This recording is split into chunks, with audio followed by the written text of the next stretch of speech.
In today's video, I'm going to teach you how to cut a clip in InVideo. By the end of this walkthrough, you'll know exactly how to make a clean split in your footage so you can remove unwanted sections or rearrange your content with confidence.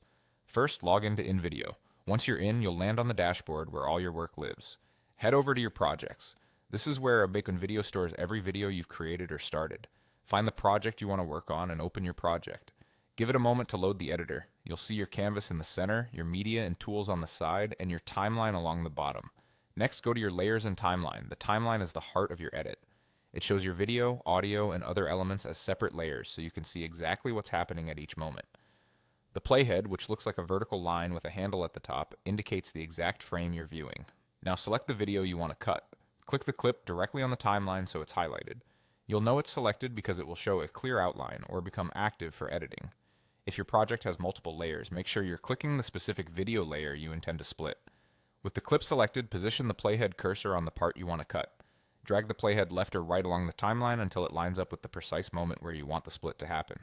Use the preview window to confirm you're right on the frame you need.